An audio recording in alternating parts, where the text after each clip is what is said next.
belts. Blockbusters.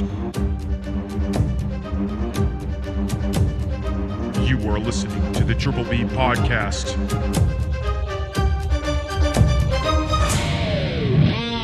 Let's fucking go.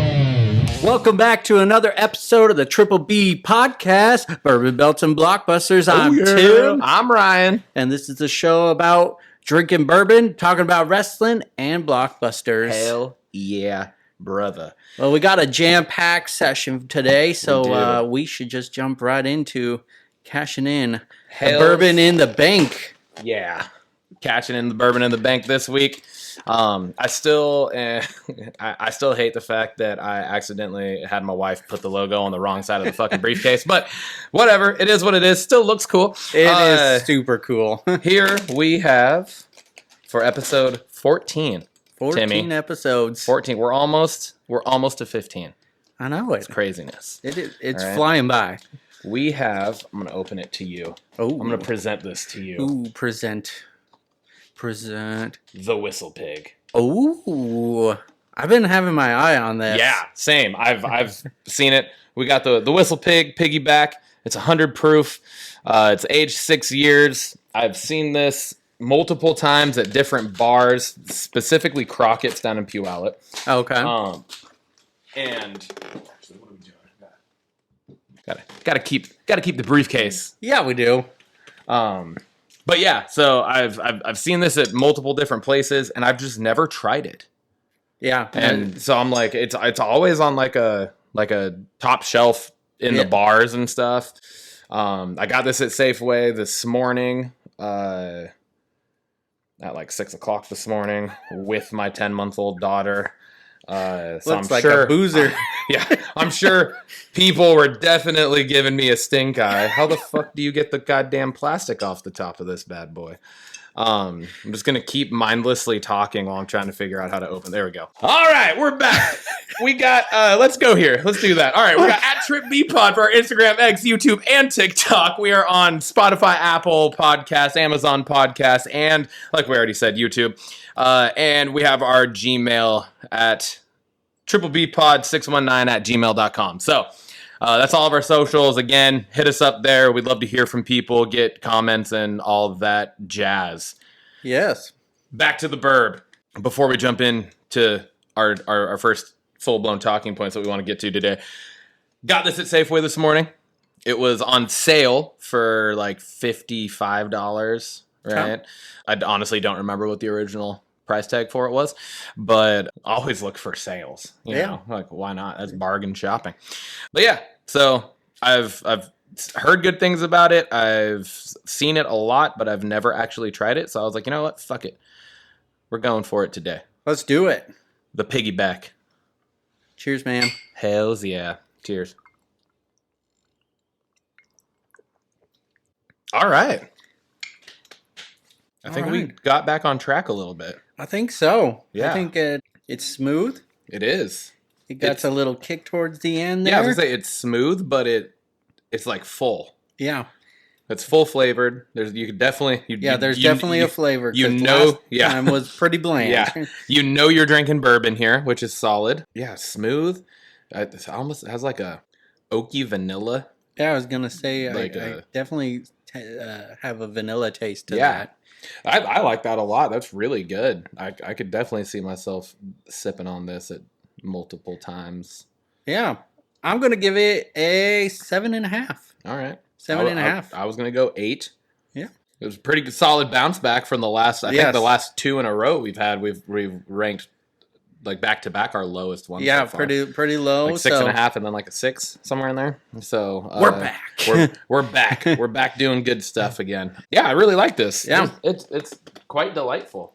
I'm excited to sip on this throughout the episode, and excited to see what kind of cocktail we'll come up with to have this. I know that's literally what I'm thinking. Oh, it says down here in new American oak barrels, so that kind of makes sense. Yeah, I said oaky vanilla. There you go. All right. So, Timmy, week 1 of the NFL season, dog. It's kicking off, man. We got 2 games already into the season. Really good fucking games, too. Yeah. The Chiefs-Ravens on Sunday night, Thursday night football. Yep. however the fuck that works. I don't know why they can't just call it one. Like it's just a day. It's a Sunday night broadcast on Thursday night. Confusing. Yeah. And then they had a what was Friday? What were they calling Friday? I didn't even catch it. Was Friday like the Monday night or whatever? I don't know. It was just like, but they were calling it First Friday. But anyways, yeah, and that was the Packers versus the Eagles. Yeah, I thought the Chiefs and Ravens, they got a great history together, and a lot of storylines going into just definitely Lamar Jackson versus Mahomes, and definitely some quarterback rivalry there. It's almost like it's like the new age version of like Brady Manning. Yeah, right. It's both both the higher powered AFC teams, and it's just like it always seemed Brady had Manning's number. Mahomes has Jackson's number. Yeah, that's that type of thing. I feel like the NFL schedulers had like a WrestleMania card in mind or something, because they really did some great matchups for this first week of the NFL. Yeah, they did. We at work we do like we have like a survivor pool, right? So it's like each week we just pick a game. And once you pick a team to win, you can't pick that team again throughout the rest of the season. Oh, wow. Yeah, so it gets, and then you get 2 buybacks, right? So it's like $5 at first, and then I think it's like 5 for your first buyback, and then 10 for your second buyback or whatever. So there's 5 of us, and by the end of the year, we have like $40 or whatever the math equates to. Gotcha. Maybe a little more at the end, but.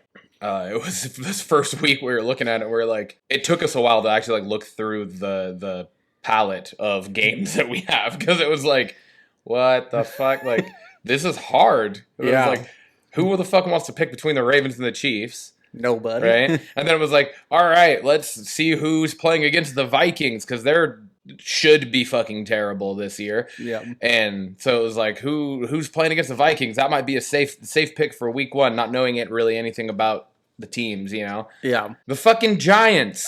Great. So it's like most of the matchups are like mediocre team versus mediocre team, good team versus good team, shit team versus shit team, or like 2 teams that have brand new coaches and systems that you don't know what the fuck's going to be going on, right? Like you're looking at like Seattle and the Broncos, you know, like even that game, it's like, obviously I'm a Seattle fan, so like I'm assuming Seattle's going to win. We're definitely a much more talented, like stacked roster than the Broncos, but it's like the Broncos have, like, I want to say they have a new OC now again too, maybe, and Bo Nix, brand new rookie quarterback. So it's like you don't know what the fuck to expect. So a lot of games like that this week. So it was hard to pick. I went with Houston over Indianapolis. I think that's a safe bet. I think that was I thought it was solid. I know it's like the Colts have Anthony Richardson, but it's like, even if he is fully healthy and ready to roll, which I know he was a little banged up throughout the preseason, the rest of the roster is just kind of... The Texans have a stacked team. The Texans are loaded. They were good last year, really and I think they picked up a lot of missing pieces this year. So as a Titans fan, it hurts to say because but at least you're honest. Yeah, I mean, but the Titans did a lot this offseason as well, so I'm excited for that. Yeah, including getting rid of arguably one of the best running backs in the history of the league, but they picked up Tony Pollard, who's not the same. Who is not the same. Not even Derrick in the Henry. same realm, but at least they attempted to replace him with something else more talented. At least a solid back. Yes. For sure.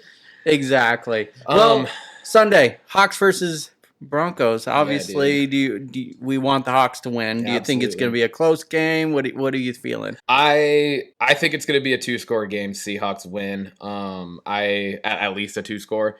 I wouldn't be surprised if it was more than that. But in classic Seahawk fashion, I wouldn't be surprised if it was a field goal game that comes down to the wire either, just because that's the way Seattle has always played. But we got a new coaching staff almost all around. We kept one coach from the previous regime, and that was one of the secondary coaches. I think it was the safeties or corners coach. I can't remember. But he's the only one that was retained. Yeah. Other than that, it's all new from top to bottom. New schemes on both sides of the ball. We got the whole kickoff for the season is completely different. Yeah, so I don't. It's exciting, and this is what I've been telling everybody is like, I'm just stoked for the season as a whole, because it's like it's the first time in fucking almost 15 years that we don't know what to expect from Seattle. Yeah, I was gonna say You it's know? it's just exciting to not have real. There's no real expectations right now. We're Yeah. hoping for the best, but And then even in the preseason games, like, yeah, we lost one, and the last one that we played was that one against the Chargers? Whichever one. It was way closer than you probably would have wanted. I think it was Cleveland was the last one. yeah, that's right, Cleveland. Was closer than it probably should have been, and it was closer. Like the ending score was a lot closer than what the game even felt like it was. Mm-hmm. But it's preseason, so you're only getting a glimpse of your starting team. But both games where some of the starters actually played, Yeah, it looked good. mm-hmm. Like all around. Like, I mean, Gino's first Gino time did taking the PK. field, fucking yeah. Like it was a great drive minus the errant throw to start the game. Yeah, Other than that, got right fucking back on track, drove down and scored like it was nothing. You know, our starting defense, like every time the starting defense has been on the field so far, we've got the ball back. Yeah. So I don't know. I'm excited for it. I think we got the youngest coach in the NFL. I'm excited for that. Yeah, me too. We went from the oldest to the youngest. So yeah, no, I'm thinking, and I think most people are probably on board, other than probably Broncos fans, that Seattle should win this game. They're pretty heavy home favorites. Yeah, that's what I'm thinking. I'm thinking they're going to get it. I like it. That brings us on to belts. We started the go-home show for Bash at Berlin SmackDown the night before with the open challenge, I guess, the open U.S. Champion challenge. Yeah, whatever you want to call it. Yeah, the LA Knight. U.S. Open Challenge, like John Cena used to do. There you go. I like that. So yeah, LA Knight just offered whoever was up for it in the locker room to come out and face him, right? And we had talked about it on the last episode, like, do we have any ideas? And we were both kind of like, not really, because like the only two people on SmackDown that really make that much sense were Melo and Andrade, but they're in this like what seems to be a best of 5 type of thing that they're going for. And we were like, that would be kind of weird. Yeah, so I agree. It was like, who? But then it ended up fucking being like, oh, they're in Germany. And then it seems so obvious. No fucking shit. So Ludwig Kaiser comes out and accepts the challenge. And then they square off. They have it was a good match. But LA Knight retained. LA Knight retained the title. It was a fun match. Yeah, it was. I thought it was solid. A fun match. But I don't know that we've really seen them, at least not on the main roster, go one-on-one. No. Maybe ever. Ludwig definitely shined, you know. He did really well in the ring. It was a good match. Pretty good on the mic. I don't know if he's ready for a full solo run. I like that he's still attached to Gunther. Yeah. But he really balled out in this match, and I thought it was a good title defense, and we all knew LA Knight was going to win, but the crowd was really behind both of them, so it made it for a fun match. Yes, absolutely. That was what was interesting to me, was the fact that they were in Germany, but it was literally like half and half. It was like half the crowd was fully behind LA Knight, and then the other half was behind Kaiser. So it was cool it was like Ludwig Kaiser, LA Knight. Yeah. Or Let's Go Kaiser, maybe was what they were saying. But either way, it was awesome. It was really cool to see that match happen, and it was completely, like I said, it was unexpected, but it made sense after it happened. Yeah, you know, exactly. Like when he came out, it was like, oh, duh. But it was also like, oh, shit. You know, like it was kind of. It still caught me off guard because he's a Raw superstar, and you're just thinking SmackDown. Yeah, exactly. So, but yeah, which brings us to KO versus Cody face off. It was not a match, just a little tee up to their match the following night, and you know, KO talked about how he's won the championship in the past, but it was tainted. He was like, Triple H helped me, and people think it's a tainted win, and he doesn't want that, and he starts bringing up this phantom, or maybe not phantom, injury that Cody has. Cody's like, no, I'm 100%. See, it's fine, and it was kind of weird, but it started developing more of a story into the feud, and where it's kind of devolving into, all right, I see why we're facing off here, and why they're is some heat between them. And then Cody brings up history about kind of overshadowing his WrestleMania moment. KO faces Stone Cold. Do you think, damn, this is Stone Cold's first match in for ever? Like the biggest match of KO's career to date. And then Cody comes back to WWE Yeah. and kind of overshadows him. So it was fun to see that, like, they're still keeping it face versus face like you wanted, but they're also telling parts of why there could be beef between these two. So yeah, absolutely. And I think it opened the door for there being more than just the idea of KO stabbing Cody in the back, right? It was more than, like, because they needed more than that. And yeah, so I think it just opened up a little bit more of like, okay, there is more here than just that. Yeah, which allowed you to kind of get a little bit more invested into what's going on with it. So the segment closes with Cody saying, "Dude, I love you, and I'm here to have a good match with you." And then KO whispers something to Cody, and Cody the final thing Cody said was, "Win or lose, will we still be friends?" That's true. Yeah, and then there was like a hesitation, and then KO dropped the mic and then whispered something into Cody's ear and then walked out of the ring. Yeah. So, yeah. Yeah. That was that. That brings us to what we had already kind of alluded to earlier, but the fourth match in the Carmelo Hayes and Andrade saga that we've been getting. It's Andrade was up 2-1 in the series with Melo winning the most recent match. And I mean, dude, these guys are putting on fucking clinics in these matches, man. It's like you want to see how to fucking impress in the ring. Motherfuckers in the back, you should be sitting there taking notes on these matches that these guys have had, because it has been 4 straight weeks, a month straight of just toasted fucking matches, dude. They're fucking amazing.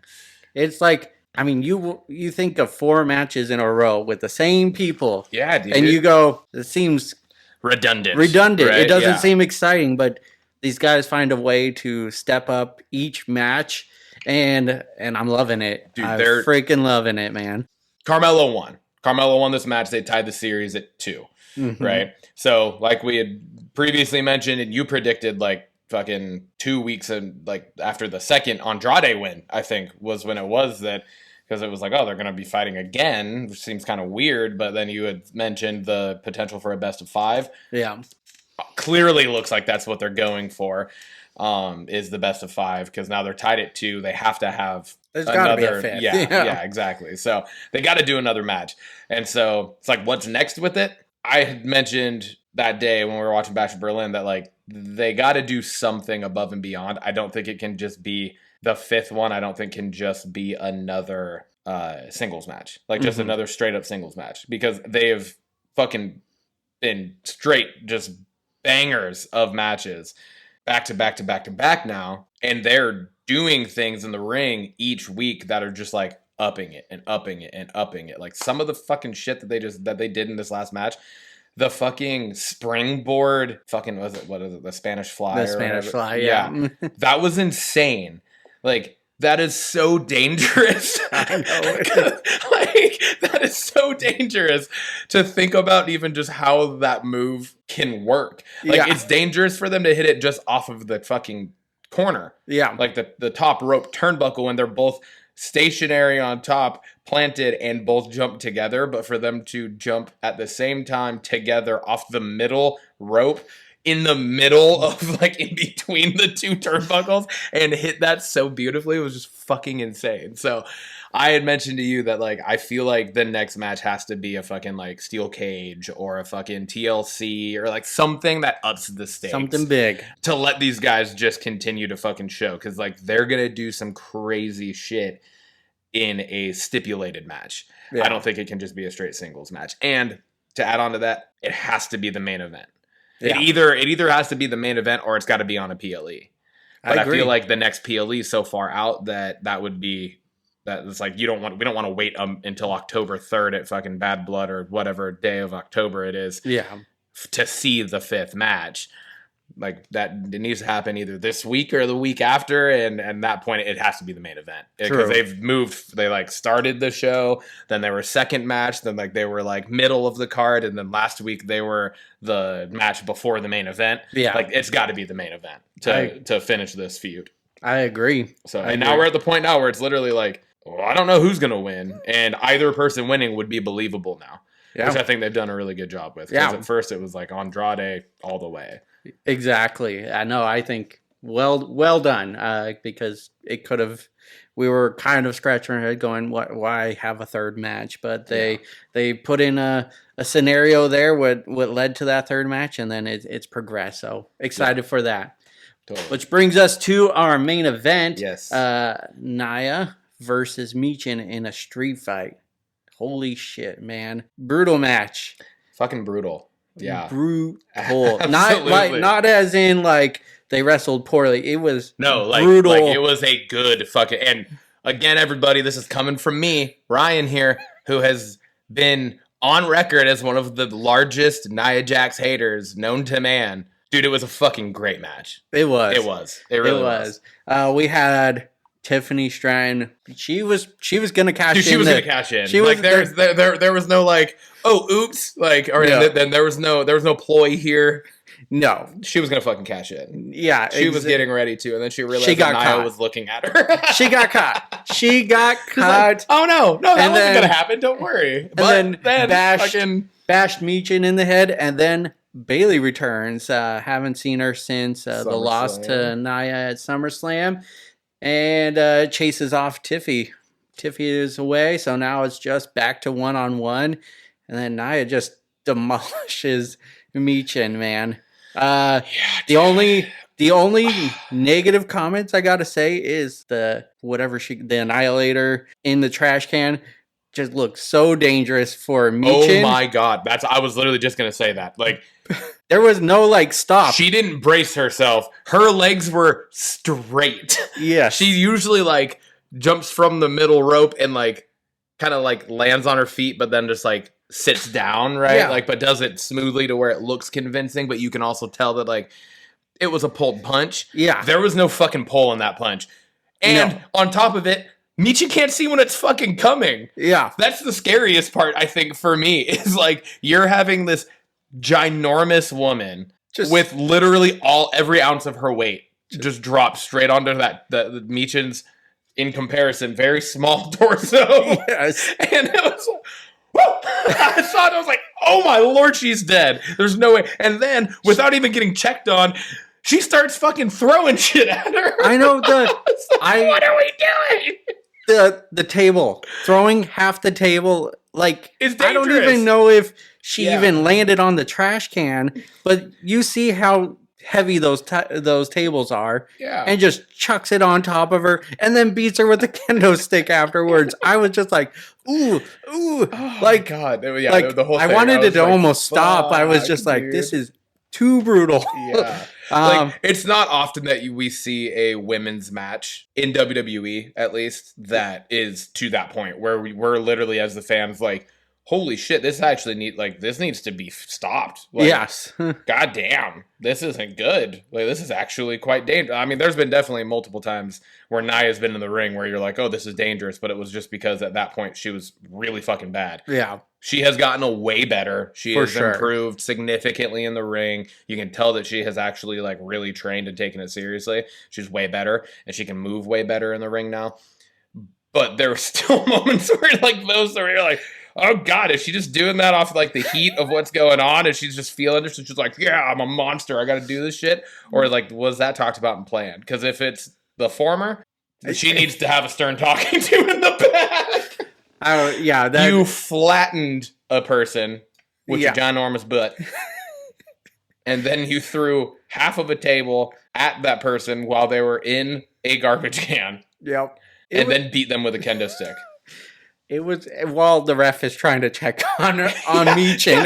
While the ref's like, trying the ref's actually trying to like do their job, like the not just like the actual referee job, but like the human job of just checking on the person, make sure they're good. Holy fuck! I want Michin to come back next episode of SmackDown or whenever she can return, because that was a brutal beatdown, but have like a camcorder inside the trash going saying, "My shoulders weren't down." That would be fucking hilarious. Like, just so you know, I had a GoPro on that whole time. I was never on the ground. Which technically, even if a shoulder wasn't, like, even if both shoulders were flat, it's on top of a garbage can. It's not really on the ring. So, True. Controversy? I don't know. This brings us to Bash at Berlin. We went predictions on it, like we have for most of the other PLEs we've covered so far now. We didn't forget a match. We did not forget a match this time, which is, pat ourselves on the back there. Kudos to us, doing our jobs in full now. But first match of the night started off with a fucking bang, dude. Cody versus KO for the WWE Universal Heavyweight Championship. That's a mouthful. They really just should go back to WWE Championship. But anyways, we had both predicted Cody to win this match. It was actually like a convincing match too. Like there were moments where you're like, oh fuck, KO's gonna pull this out. Oh shit, Cody's gonna retain. Going back and forth. I mean, goddamn, dude, it was a long match too. Like it was like a half hour. Over a half hour, I think. It was probably closer to 45-minute match because I didn't even get to your house. I was late getting there. I was hoping it was the fucking tag match. But they started with that one. And yeah, dude, I was like a half hour late to your house and they were still on. And so, I mean, it was a fucking awesome match. Cody did win, so we went 1-for-1 on predictions there. Cody retained after the match. There's the whole, well, first off, during the match there were 2 or 3 different moments where KO looked like he was having to really stop himself from going old KO. Yeah. Right? Like you could tell he could have targeted the leg. He stopped himself, Went for the KO powerbomb onto the apron, but hesitated. Yep, decided not to do that. For better or worse, like I could totally foresee it being like him realizing that he was too soft because he is friends with Cody, and that could potentially lead to issues in the future. Maybe, I don't know. But yeah, so after the match, you get Cody standing in the ring, KO standing in the ring. They embrace. You weren't sure if it was going to happen or not at first, but they do end up embracing. Cody goes to raise KO's hand, and he's like, no, what the fuck are you doing? And he raises Cody's hand. So, yeah, we got all the way through the match with what I was hoping it was going to be. Face versus face, start to finish. Exactly. So. I like I talked about on SmackDown, I like that there was more added to this match storyline-wise. Yeah. And then that ending and during the match with the hesitations, it can lead to more, obviously, which I like further down the road. So great story, great match. Cody wins. All right, and that brings us to the women's tag title match. First. we got Jade and Bianca versus Isla and Dawn, the unholy team. Unholy Union. Unholy Union, correct. We both predicted Jade and Bianca would win, and sure enough, we were right. Throughout the whole pay-per-view, I would say that they let everyone wrestle pretty long because this was a lengthy match as well. Yeah. So it gave them time to shine. Just really, I'm sorry. I didn't have any interest and felt like it was pretty obvious who they were going to let win this one. Yeah. So nothing really big to talk about on this for me, at least. No, yeah, same. It was a solid match. Yeah. It was good, but like we said on the predictions, it was just like there's no other option. It has to be Jade and Bianca, just the way that they built everything. Like if you don't do that, then it's like, okay, what the fuck are we doing here? So I will say that I feel like Jade is just under Bianca's wing to kind of learn WWE style and everything, and she is showing improvement. I will say that about it, but I think she still got a ways to go before she can go solo. I agree, 100%. There's moments when she's in the ring where she's trying to be that person, and she's going for certain things, but then it ends up then it's like almost an overzealousness that ends up leading to a botch. Yeah, and it's happened almost every single time she's been in the ring since she's debuted on the main roster. So Which not like, and I'm not like necessarily like trying to paint that in a dark light. That's just like the realisticness of it. She started in AEW. AEW is not WWE. No, they don't have the training, and it's obvious. Like, it is obvious. The people that really succeed in AEW, for the most part, not everybody, but for the most part, are people that came from another promotion. True. You know what I mean? We're like, it's the Edges, the Christians, the Hardys, the Stings. You know what I mean? Like, all the Jerichos, all the guys that like came from other places. Yeah. That are not as dangerous in the ring, I guess. True. That is one criticism of AEW for a long time now, has been like their lack of training and what leads to people getting injured. Yeah. You know. So anyways, yeah. Again, it was a solid match. Probably too long for what it was. Jade and Bianca picked up the win. Brings us to the strap match, which we both were on the same page. We both predicted Punk to win that match. It just made sense for the feud. We don't see this feud ending anytime soon. And so, like, we had to even the score, right? Yeah. And what a fucking way to do it, too. Strap match, first time we've seen a match of this caliber type of stipulation in a long time, like we talked about in WWE at least. Yeah. McIntyre never being involved in a match of this type of stipulation, to my knowledge at least, I don't think. He did, actually, with Karrion Kross. Oh, shit, that's right. That's right. God damn it. Yeah. No, I thought the same, and then I read it, and I was like, holy crap, how did I forget about that? And then Punk most recently being in the dog collar match? Dog collar match, but his last strap match in WWE was with Umaga. Yeah. I was just saying, but like the most recent the type dog collar stipulation was against MJF, right? Yeah. So in AEW, so fucking good match. This was solid. It was definitely like the next step in this feud that I think we needed to see, where it was like there's no DQ, there's no fucking running. There's no security getting involved to separate these two. There's nothing. They are literally fucking bound by a strap, which was kind of loosely bound. Loosely bound. We had a couple calls with that during the show. It was like, they need to figure out a different way to strap these dudes together. I understand the ability to be able to take it off just in case like a something happens during the match, because you don't want someone's arm getting like fucking broken or ripped off. But at the same time, like, you got to make it a little more believable than just like someone pulls them and then they're grabbing onto it to get pulled. Like, that type of stuff is like, what are we doing? Do better. Just a little bit better. Yes. Just slightly, just make it more believable. But great match all in all. Punk did end up getting the win. He hit fucking like 3 or 4 GTSs in a row after hitting each turnbuckle. I like that touch on it. Yeah, me too. I liked it. It was just like solidifying, right? The last one he hit, I could have asked McIntyre to sell it a little better. It was a little awkward. Yeah. But it was like he hit the ground and then stumbled. Like, he lost his balance, actually, like stumbled and kind of was like being electrocuted as he fell to his butt and then went back. It was kind of weird, but all in all, the match was really solid, continuing the number one feud in the company right now, I would argue. I would agree. I like that this match didn't have, it's a strap match. You think they're just going to whip each other the whole match, and they had some of that. But it wasn't like the whole match, so I like that. And it took it to that next brutal step into this feud, right? Yeah. It's not like the stipulation that is like the end all be, but it added that next layer to it, and I thought that was great. So I think the right person won.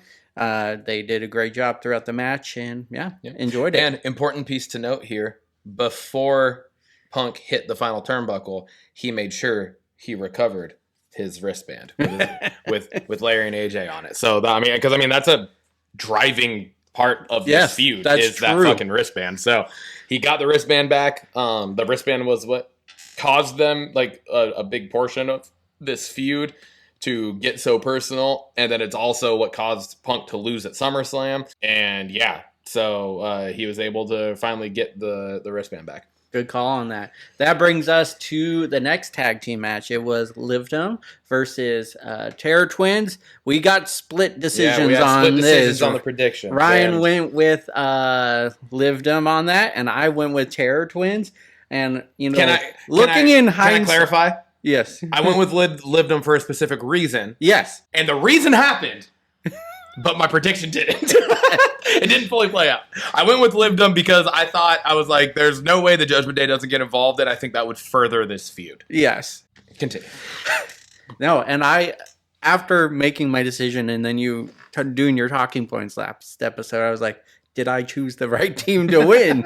And I did. I ended up, lo and behold, Terror Twins do win despite anything. I hate that I was right in this because, I do too. Because it made Terror Twins seem just undefeatable. Like you have everyone interfering, yet you still win. I get that both of them, Rhea and Priest, are tough. They're monsters. They're supposed to be top guys in the company, but you have everyone interfering. To your point, you want to further this feud, and I see how they do it.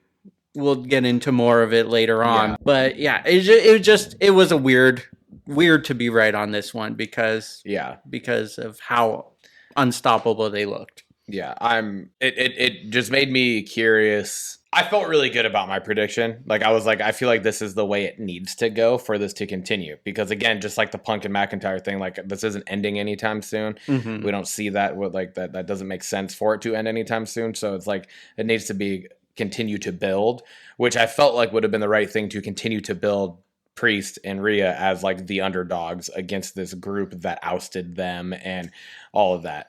So it now being wrong, obviously, in that, and them ending up prevailing in this match makes me just curious as to like where the fuck are we going with this in the future?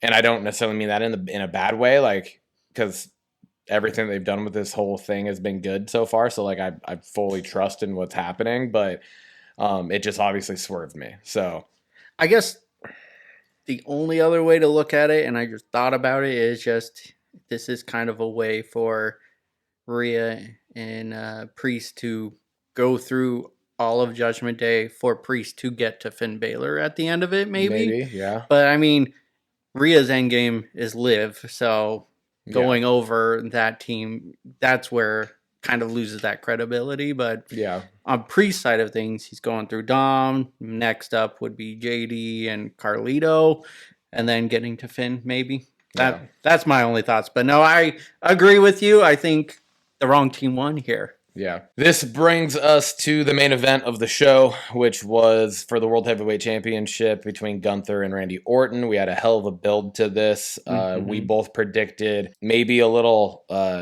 begrudgingly that Gunther was going to retain. I still think it was the right move.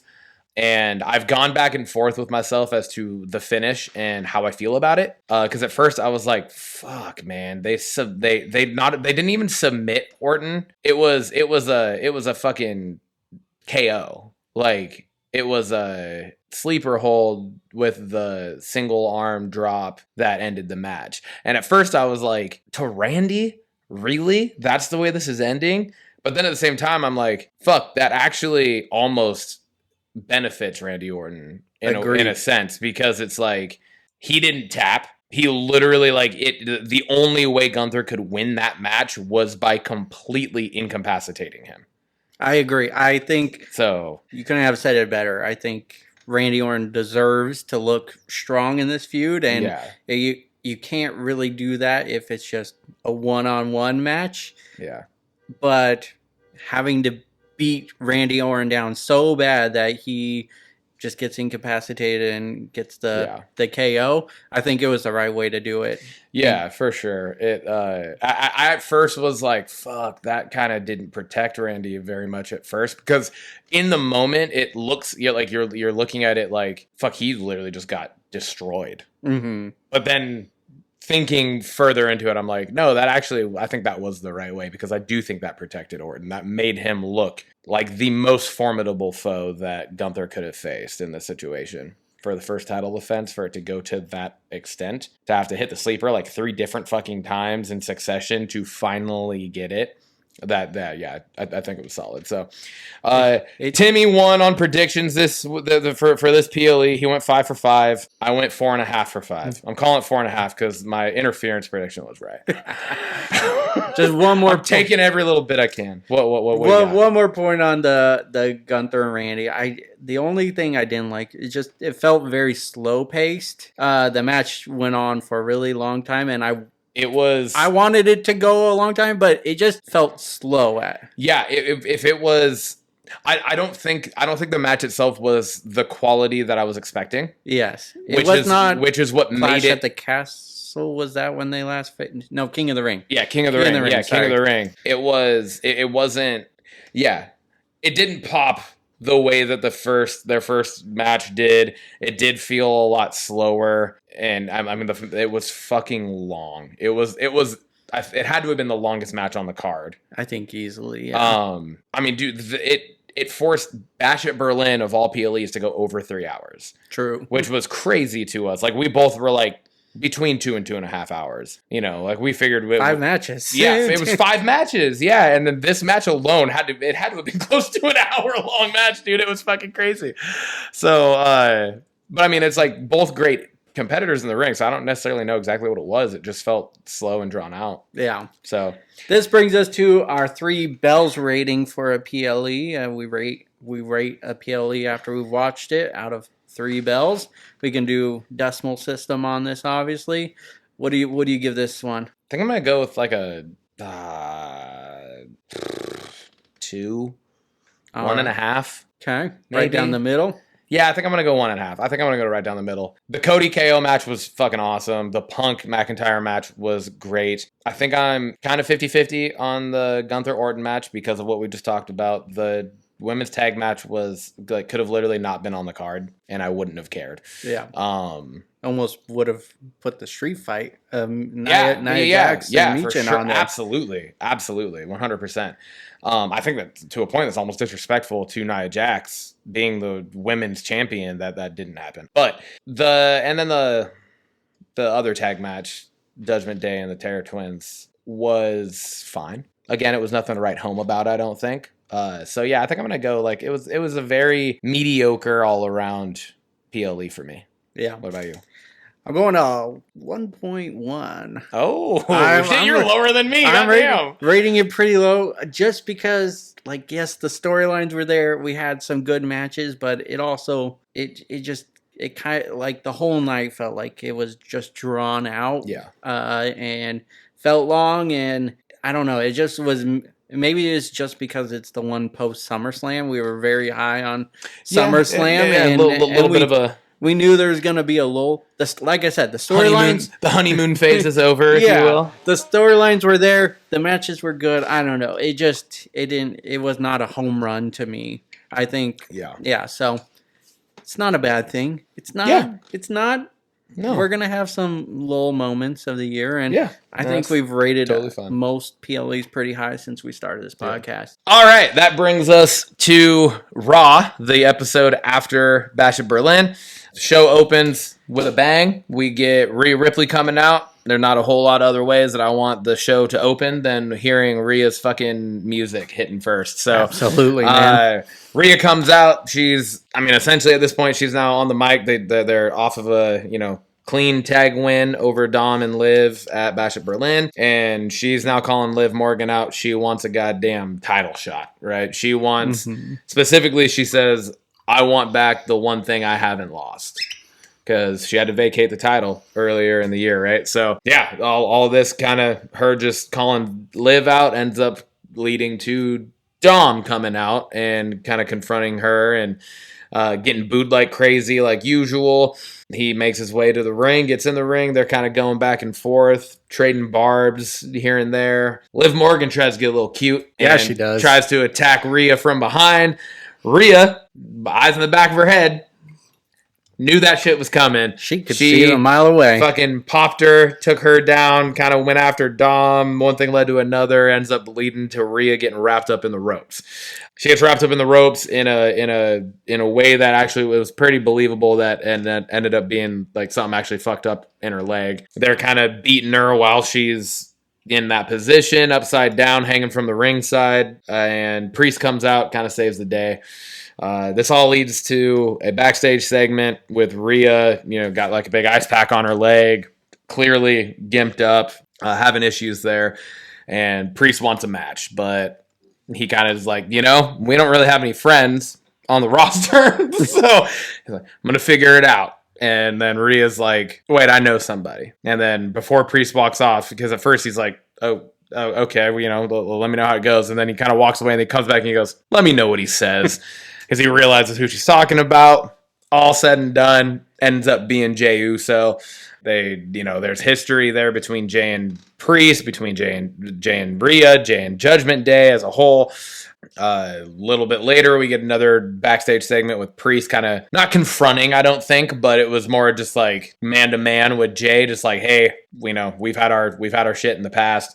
Let's kind of squash this. Jey kind of talks about like, yo, I get what you're going through. Like I've been there, his time in the in the bloodline, obviously, like been in a very similar situation. So they just kind of squash it and are like, let's do this. I got you. Let's go. Leads to the main event. That's Jey and Priest against Finn and JD. We get a pretty damn good match. Fucking JD McDonough is a stuntman in the ring. Yes, he is. Pretty fucking good, but he can sell the shit out of anything, dude. It's fucking crazy to me, like how good he is at just selling moves. And I mean, the announcers themselves shit on JD. Like I've shit on JD because he's just like the way that he is being presented just makes him not like believable to be able to like hold his own in the ring or win a match. But it's like when you really break it down and look at him in the ring, he's really fucking good. Yeah, he's super athletic. He has this smaller frame that allows him to make these moves from these bigger dudes look even more devastating. True. Like the fucking South of Heaven choke slams that he takes on almost a weekly basis now at this point. He looks like he's fucking 25 feet in the air. Like he's like flying above and then crashing down and hitting and landing it perfectly every time too. Like it's impressive. So all in all, you get Jey and Priest winning that match. It was a non-title match against Finn and JD. It's more just a grudge match between them, just kind of out for blood at that point. But yeah, few points on that. Just like you said, I like that they kind of cleared up why would Jey team up with Priest and just talking about the history with the bloodline. I think that was smart. It makes sense to me. It gets me thinking of where this feud is going with Judgment Day. Like you said, yeah. I think the end game you said it's got to be Priest versus Finn Balor. And how are we getting there? Because right now it looks like maybe Jey and Priest maybe go for the tag titles. Is that the next step? It's a little confusing. Yeah. And then also Rhea looks injured. Like at first it looked like a fake injury when she came out to confront Liv during the main event, but then was definitely hobbling. So does this like prolong their title match maybe, which makes sense to me. Kind of lets it brew a little longer for their feud. But yeah, just kind of confused of how we're going to get to the final end game of Finn Balor versus Priest. Yeah, because like I've said before on previous episodes, I feel like that's got to be the outcome that we get here is just that singles match. Mm-hmm. And neither of them obviously have. Finn's obviously tag title, but for it to be a solo match, there's obviously not going to be gold involved with that. But I feel like that's where it has to lead to. It's just like the 1v1 to put the final nail in the coffin on that side of it, and then the 1v1 Liv and Rhea for the title. That Absolutely. Has to be where that goes. So, where I feel like where we're going is it seems clear, but how we're getting there, that's the part that's a little more murky right now. Because it's like, and I don't hate that. I feel like I know where it's going to. I just don't know how it's getting there yet, and I'm okay with that. Yeah. So that brings us to Punk. CM Punk coming out, and he is happy as all hell. He just got a win over Drew in the strap match, and he's happy to be alive in Denver. And I'm kind of confused by that because it's just like it's one win apiece. Like, how is this feud over, and why is he challenging Gunther for the title? Like, I get it. You got your bracelet back, and you think it's over, but I think it's far from over, right? Yeah. I mean, it seems like it should be far from over. Maybe not far, but because it's 1-1. So, like, my assumption would be that we're going to get at least one more. And I wouldn't be surprised if that one more is the final. Yeah. Final nail. Yeah. Right? And that should be. But Punk's acting, like you said, like now is over. And, like, him evening the series was the final. Which, yeah, that's a little odd. He's calling out Gunther. And, well... We get CM Punk celebrating on the announce table. Very eerily similar to Drew celebrating on the announce table at WrestleMania after he won the title. And he gets chopped down by Drew McIntyre. Yep. And proceeds to get the living hell beat out of him, taking on Holy shit. Claymore after Claymore after Claymore, and they were brutal ones, man. They were, dude. It was I feel like Punk told McIntyre in the back, "Hey, kick me in the fucking head as many times as you need. We're gonna sell this," because it did not look like there was any pull to that punch at all. It straight up looked like he was getting absolutely brutalized. Giant boot. McIntyre has to wear like a size fucking 15. Just to the fucking dome. And yeah, it was wild. Drew gets the bracelet back. He rips it apart, shoves the beads in CM Punk's mouth, and then proceeds to give one more Claymore that looked more devastating than the rest of them. It was so cinematic because it really was. He put the beads in the mouth and then he goes for the Claymore. And right before it happened, I was like, oh, these beads are going everywhere. And he fucking catches him and Punk spits the beads out like perfect timing, like makes it kind of look like teeth are flying all over the place. Like it was very well done.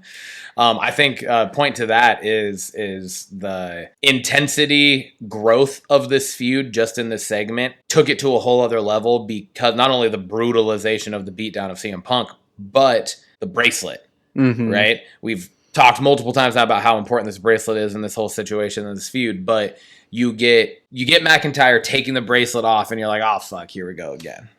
Right? It's like, oh, shit. Now it's going to be a whole other fucking focal point for Punk. It's going to lead to more shit in the future that's going to distract him and get him off target here. But McIntyre takes it a step further and fucking destroys the bracelet. So now it's like... And I like how Drew stopped. It. Like it looked like he was just about to put it on. Well, he did. Then, he like put it on and then like... And then he stopped. Took it back off. That was epic there. All right, where does he go? And then it was like, oh shit, he's gonna break this. And lo and behold, he fucking snaps it. So that was like not even just like, ooh, I'm gonna parade around with this. Like it was you don't fucking get this anymore. I know this means this much to you. I'm destroying it just because I know it's gonna hurt you that much more.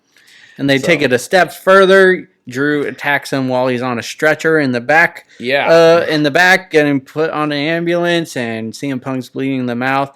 I just got to say, I think this was the right step in this feud. I think leading to the strap match, it kind of lost some of the fizzle. I think it was good. I'm not saying it isn't, but it just lost some of the oomph that we saw leading into the SummerSlam match. And then we had the Bash and Burns. This is just the next step on top of that. I'm really excited to see where this leads. I think, to your point, I think it leads to one final epic with stipulation match. Yeah, hopefully. Yeah, yes. Yeah. I think that's what it needs to be. Again, I think it would be hard to go from singles match to a strap match back to a singles match, right? So they got to do something to up it and make the situation that much more impactful, meaningful, intense, to just continue to let this feud boil. We get a Intercontinental #1 Contenders Tournament match updates. Yep.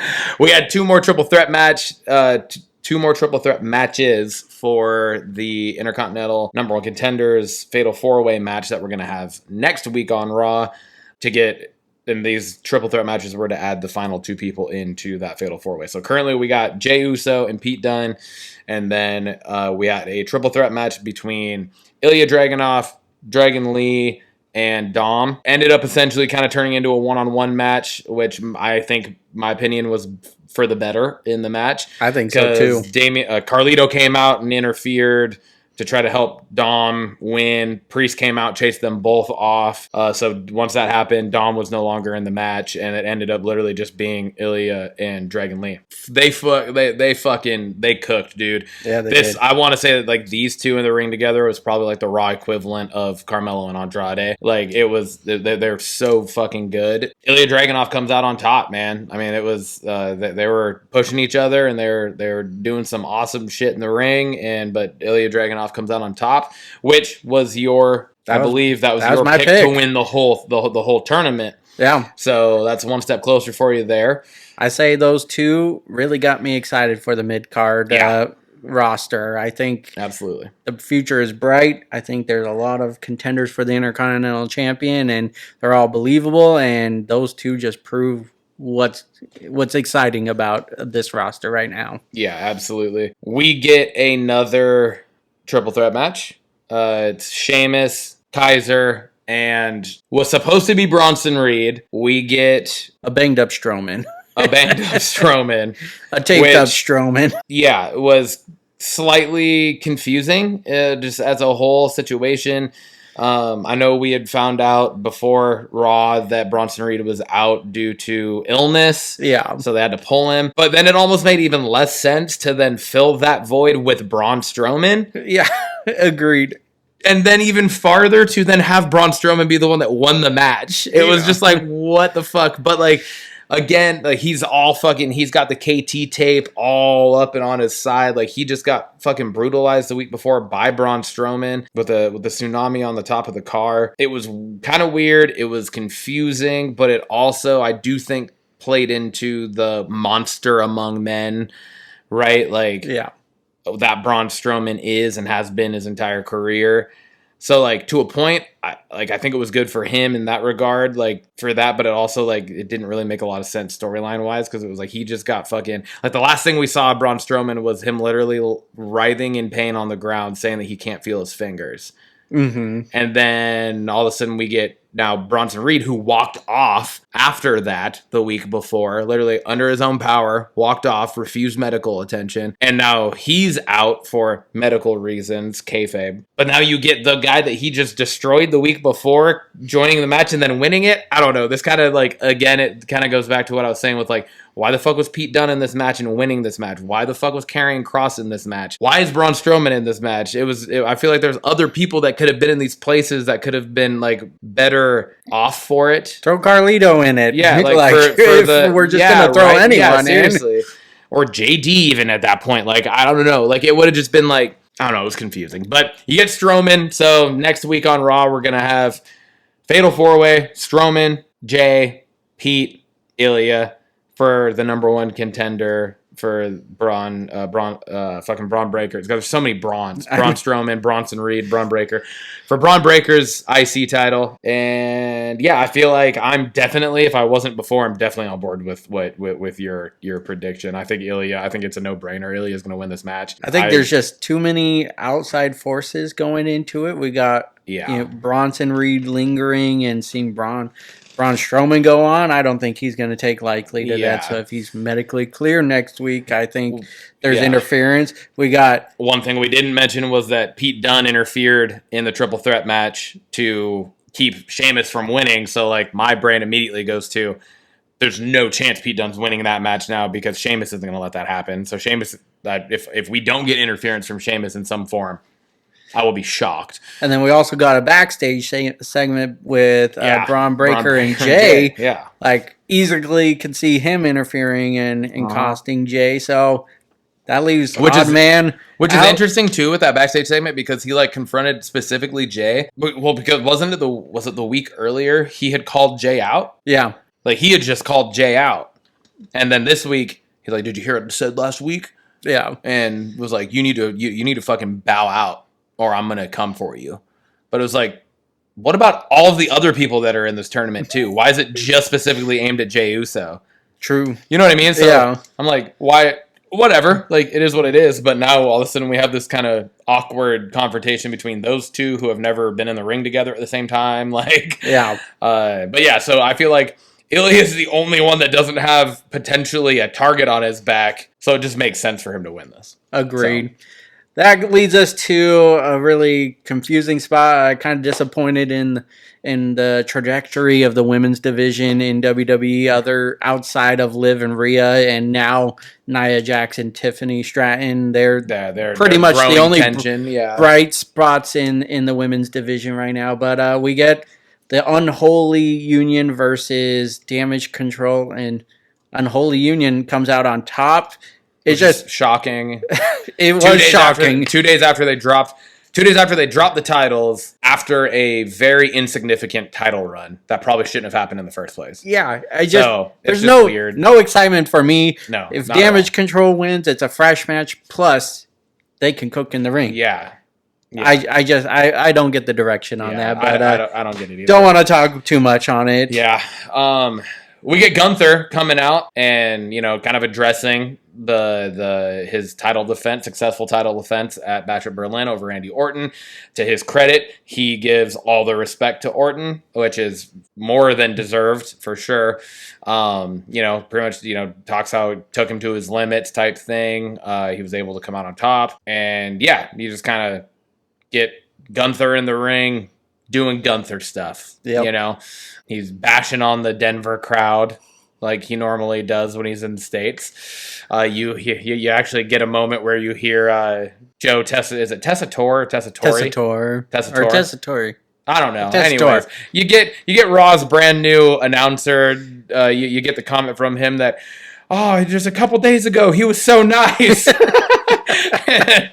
And it was because he was in Germany where he's from, and now he's back in the States and he's an asshole again. And you get classic Gunther on the mic, just doing his thing on the mic. But I think the most exciting part about this whole thing was the fact that you get Sami Zayn coming out. And damn it, man, I called this shit a while ago. Yes, you did. I said that after Sami took the IC from Gunther, that his IC run, what he was doing with it and how it was going, needed to eventually put him in the main title picture, just like it did for Gunther. Yep.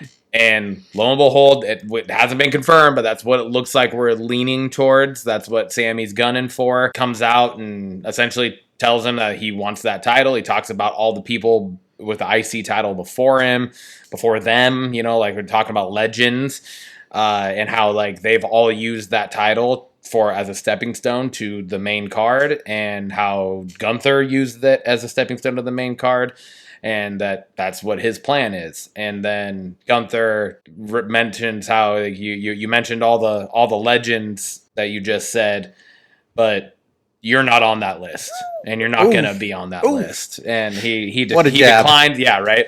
He declines the Sammy's challenge, and he's walking up the ramp back towards the stage, and Sammy says, wait. I know why you're declining this, because I'm the only one that's beat you in the middle of the ring, which is absolutely true. Yep. Since Gunther has been on the main roster, Sammy's the only one that has pinned him 1, 2, 3. Yeah, you could tell that like we didn't really get anything else. Gunther didn't say nothing else, but you could tell by the look on Gunther's face, something's brewing here. Yeah. Sammy got under his skin. Sammy played those strings perfectly, and again, not confirmed, but it's looking even more and more likely after all of that we're gonna end up getting Sammy versus Gunther. I couldn't be more happier that you were right in this and what you wanted, and I Triple H is listening. I'm telling you, you're damn right he is. He's listening. He loves our podcast. Yeah, he loves it. Number one fan. I'm here for it. They had a great build going into WrestleMania, and I think this just takes it a step further. Yeah. I think this is what's needed, and I'm excited for it. Absolutely, dude. Well, this brings us to our banger of the week. What do you got for us, Timmy? I gotta go with Sami Zayn. Just his passion on the mic is just next to no one. I had chills listening to his speech, going through the legends, and basically stating his case of why he deserves a World Heavyweight Championship title match. I think back to when he faced off against Roman, and I was rooting for him hard then, even though I knew that he had zero chance of winning, but I was full on believing in that he could do it, and I'm going to be the same way with this, even though Gunther will probably win, but I'm going to be rooting for Sammy on this, which is just telling how good of a face he is. Yeah. Dude, Sammy's intensity on the mic is almost unmatched. It's just so much passion in it, right? It's so much passion, and you can he's actually, I think this is actually a pretty good fucking like comparison. I feel like he is like probably 2015's Daniel Bryan. Oh yeah, but like because like it's very, I feel like it's very similar, very parallel characters. I think I would agree. Both kind of been told they're not good enough to be that guy, you know, like all that stuff. Crazy hair, crazy beard. True. And just the intensity on the mic when they're fucking going at it like that is it's. I love Sami Zayn, so I'm excited for that. My banger of the week, I'm going to go against my own grain here. And I have historically not been a fan of Nia Jax. I'm fucking putting Nia Jax as my banger of the week because I think she has turned me into more of a fan of hers. It's about time. Yeah. Dude, but to my credit, she was fucking garbage before. She was really bad in the ring, and I'm not just saying that to like just be a critic. Like it was like she was actually bad in the ring to the point where she was injuring people on a regular fucking basis, and like that's not okay. But like you can tell that she has gotten more training. She has taken it seriously. Moves way better in the ring. Like she's not just this gigantic structure that just can't be moved. Agreed. Right. It's like she's actually moving well in the ring. She's doing things that are like she wasn't doing before. And this fucking street fight like just put that over the top for me. And just like the brutalness at the ending of it was like fuck, dude. Because there was a point in time where it was the whole like, oh, she's this monster. The women's division was like almost overplayed, and it was just because of her size, even though she was terrible in the ring. But now it's like she's kind of put it all together. She's clicking on all cylinders. She's just going, man. And it's great. And then like the icing on top is the tension between her and Tiffany Stratton. So all of it together, it's the whole package right now, I think. And like we pointed out, like that and the Rhea and Liv, the two main titles, the two women's titles are the only two like real bright spots going on in the women's division right now. And that's not saying that lightly because they're really good in what they're doing with it right now. So I agree. I think just to add on to that, I just think Bayley, I love her, but her title reign was not hitting on all cylinders and didn't really have me excited for that title, and Nia is taking it to that next level. So really excited for that. Which brings us to the belts question of the week. I posed this one for you. Yes, you The did. World Heavyweight Champions seem pretty set in stone for this foreseeable future. We have Gunther, we got Cody Rhodes. It seems like they're the anchors right now on both brands. I think it's safe to say we don't see them losing it anytime soon. I know you've been a big supporter of giving Sammy the belt and totally agree with you. Who else would you like to be in that title picture and win it with the current brand-specific roster setup? So select one for the World Heavyweight Champion. Can't be Sammy. And one for the Undisputed Heavyweight Champion. Cannot be Randy. You're an asshole because you always put these fucking stupid stipulations on these questions. Because those would be my answers, and you know it. And it's people horseshit. already know. I know. But that's because I stand by it. They should be. Your runner-up then. Okay, so my first one is for Raw, which is going to make my second one maybe a little confusing. So it's for the World Heavyweight Champion, Otis. Okay. I know that seems weird. But I feel like my gut told me to go Uncle Howdy. Okay. But it's too early. It's too soon. I don't think it would. They got to keep building the mystery of Uncle Howdy, and they got to keep building that character and him getting the first solo win over Gable last week. It was great. It was huge. I'm going Otis for just I think Otis versus Gunther would be a fucking great match Because Otis is really fucking good. He really Like, is. he's really good. He's up there with like those meat masters that can fucking move in the ring and do some good shit. Like him, Very Bronson athletic Reed, Braun as well. Strowman, Yeah. like they're both. All of them are just big ass dudes that can fucking move in the ring. Mm-hmm. So I don't know. I think he's one that just hasn't really been pushed. He's kind of been put in goofy. He won the Money in the scenarios. Bank at He one won time. the Money in the Bank at one time. I know he got but then lost the briefcase, but still, I could see it. Yeah, so Someone believed him. I think that's definitely one that kind of fits this question well. That's kind of an under the radar guy that you could also at the same time see get a push, and that could be realistic I like it. for the WWE Championship, because that's what I'm calling it. I'm not saying all the other stuff to it. It's the WWE Championship. If I can't pick Randy Orton because you're an asshole, I'm gonna go a way that you might not see coming. And like I said, it might be confusing because it's SmackDown, and I know that when he does come back, it's probably gonna be on Raw because it's going to Netflix. But I'm saying Cena. Cena versus Cody, like the old true baby face of the franchise with the new true baby face of the franchise. Yeah, it would put us in another face versus face match, but I mean, this would be one where there is no like antics. There's no like, oh, is he going to stab you in the back thing? This would just be like straight face versus face, like as face versus face as it fucking ever could have been. You know, I mean, this would be the equivalent of fucking The Rock versus Hogan, Michaels versus Flair. Like all of it. So Cena versus Cody. That's what I'm going. Dude, I like both answers. I did not see either of those come in. Should have seen the Cena one come in if can't pick Randy, but Yeah.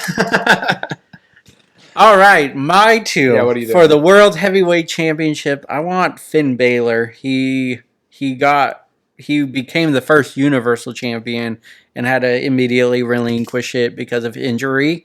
The guy is one of my favorites. He's unbelievable. He's so good. What he's doing with Judgment Day has been great, and he just seems to always find his way near the top of the card. He just is consistent, and I think deserves another reign at the championship. And then on the undisputed heavyweight champion side of things, WWE Championship to Ryan. I think I'm going to throw you off here, but Johnny Gargano, watching him in NXT, he kind of got what we were just talking about with Sami Zayn and Daniel Bryan. He had that underdog thing going on in NXT. He is so passionate on the mic when he's solo. I'm not a huge fan of what has been going on the main roster, minus him being teamed up with Tommaso Ciampa has been really good. That's the more recent. But again, he's kind of got that build of Daniel Bryan and Sami Zayn, and I think it would be epic to just have him in that title reign and just watch everyone appreciate what I do in him. So yeah, you definitely threw me off with that. I thought for sure you were going Austin Theory. Nope. Which is kind of funny because then you went fucking you went Gargano on it, which is kind of similar thoughts. Well, yeah, but they've obviously been feuding too. So I really thought you were gonna go Austin Theory on it though, because I don't know. I that's just what I thought you were gonna go. But yeah, so we kind of both threw each other off on both those. I like it. Question, Timmy. I like it. That brings us to Blockbusters! We are here with a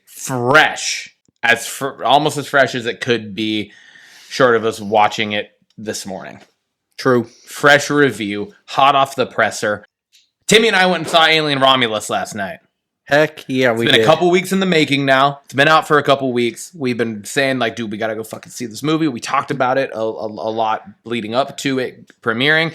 And just, life happens. We weren't able to get there sooner, but we got to it last night. Theater was still pretty fucking busy. It was packed. Yeah, it was packed for this movie still. And this is in its third weekend, I think. Yeah, when I bought the tickets, it was only us two and one other two, and when we got there, the whole fucking theater thing was full. Yeah, so So that's exciting to see. yeah, for sure, absolutely. It's just kind of testament to the pull this movie has going right now, which is pretty goddamn good. So we're gonna try to get through this spoiler free. We don't want to give anything away. My lips are sealed. Yeah, hopefully we don't give too much. We're just really gonna talk about kind of what we thought of the movie, the tone of it, how we thought the cast was, the acting in it, and then the kind of just all around this the plot of it, which is what you can get from the trailers. You can get it from the Synopsis. just like synopsis of the movie, right? So we're not going to try to go into any details, give anything away, anything like that. But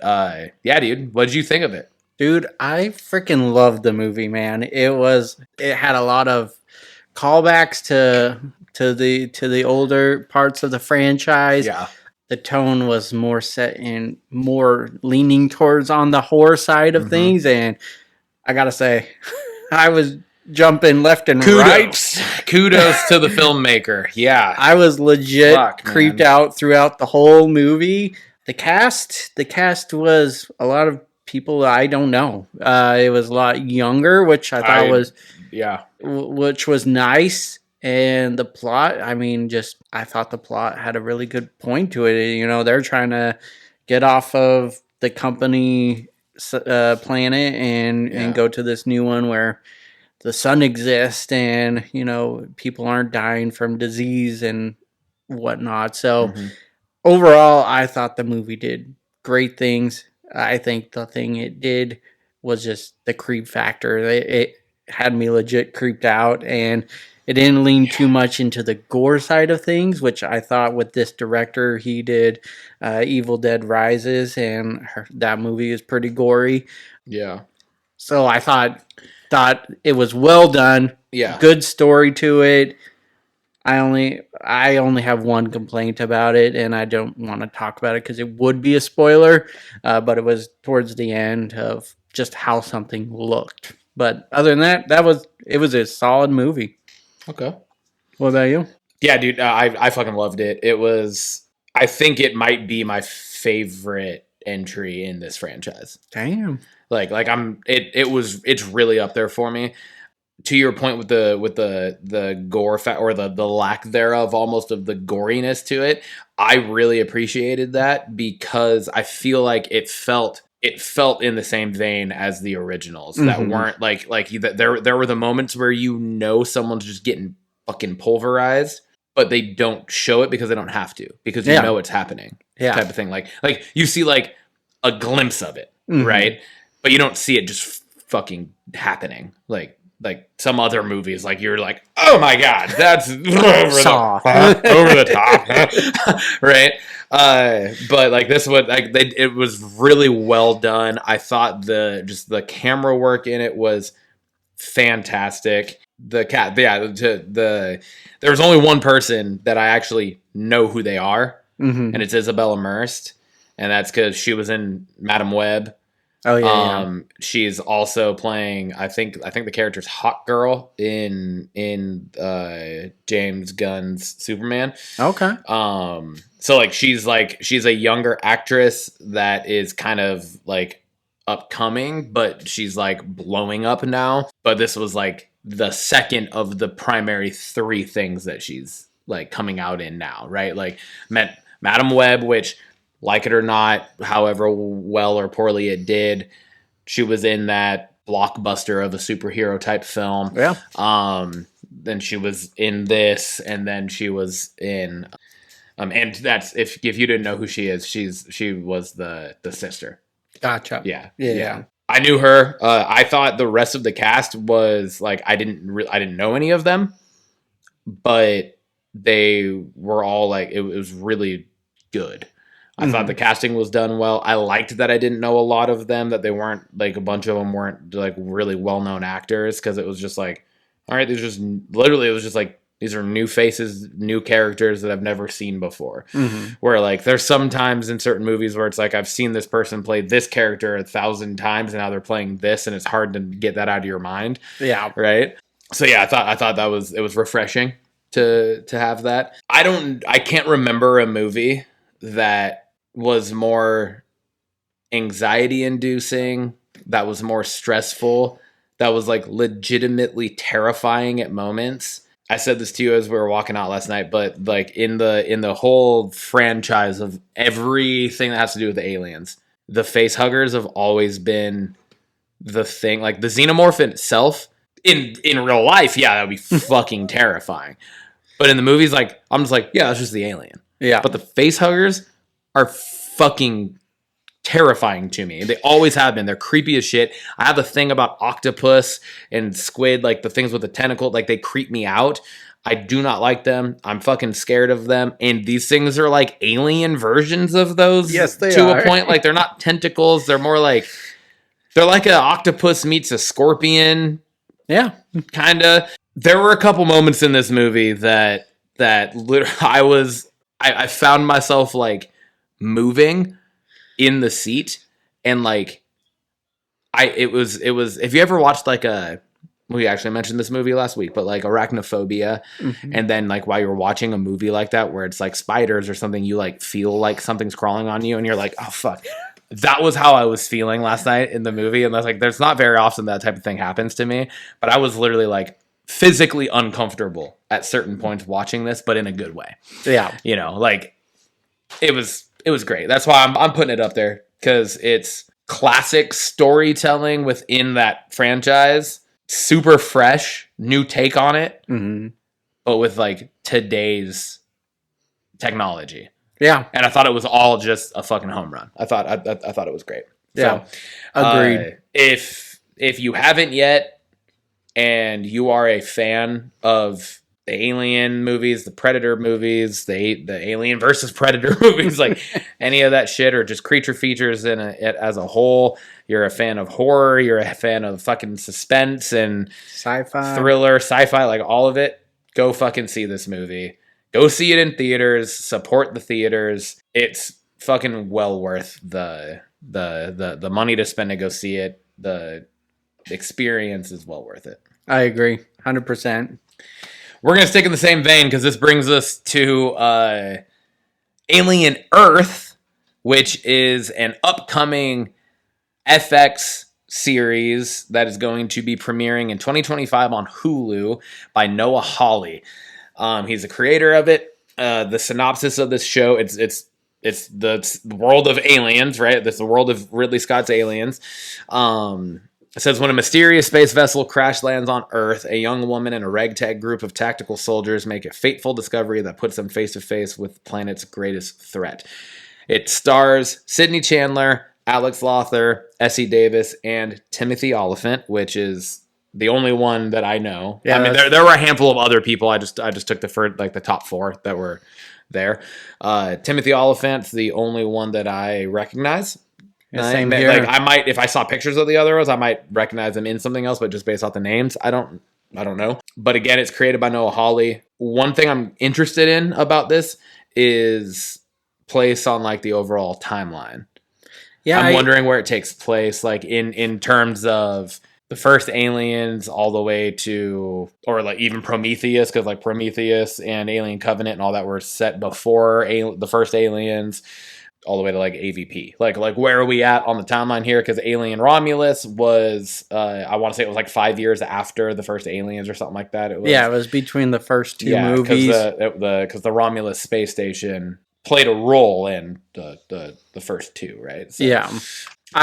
I read that this is supposedly supposed to take place before the first Aliens. Cool. In the timeline. So cool. Okay. So I did not read that. So I'm excited. I was unsure. Cool. Yeah. No. They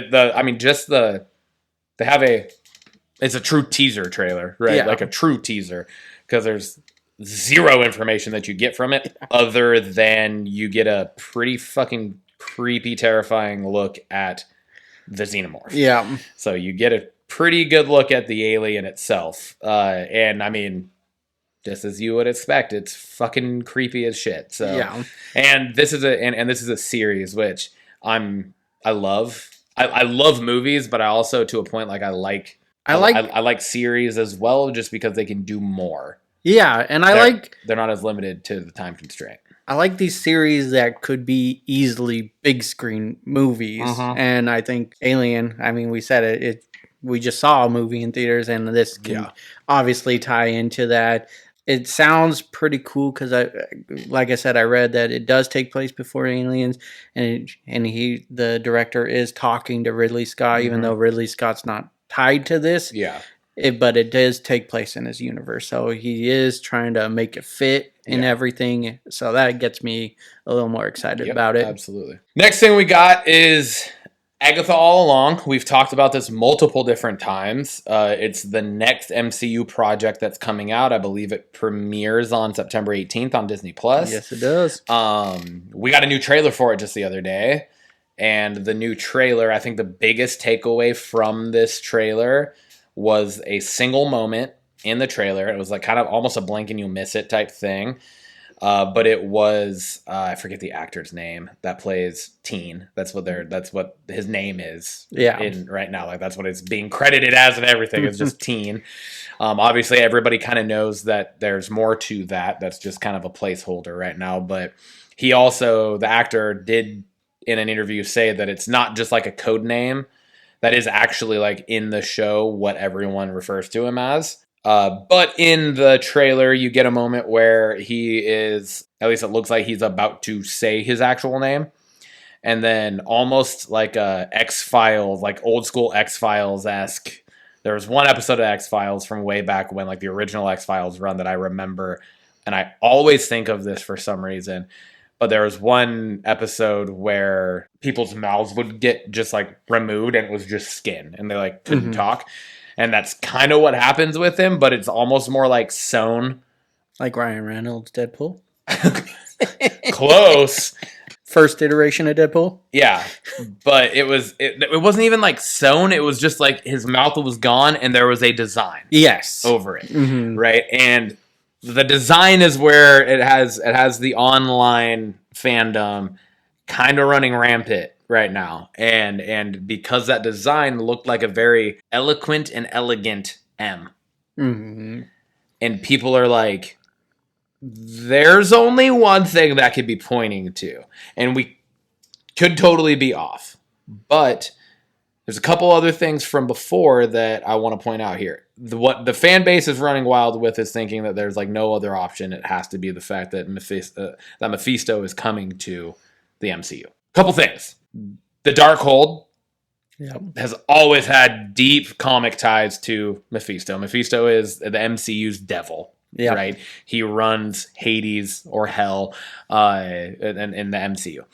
The other thing that I think kind of adds a little bit more basis to this is the fact that, and we've talked about this before, I believe, too, but I have seen articles, I've read articles, nothing has been confirmed, but I have read that Sacha Baron Cohen has been in talks and or has actually been cast in a mystery role in the MCU, but nobody knows what it is. And since that came out, I haven't seen anything else about it. When that first came out, everyone was like, he'd be fucking perfect to play Mephisto. I don't know why I'm struggling saying that name. And I have gone on record, I think even maybe just last week or the week before, that I do not like Sacha Baron Cohen. I am not a fan of his. However, I think he would be perfect for this. I agree. So, who knows where we're actually going with it? We're going to find out at some point between September 18th and the conclusion of Agatha All Along as to whether or not Mephisto actually does play a role in this show. God damn, that would be a hell of a way to introduce him. And I mean, there's definite ties to all of the comic book lore of all of it to have that actually take place and have that be a thing.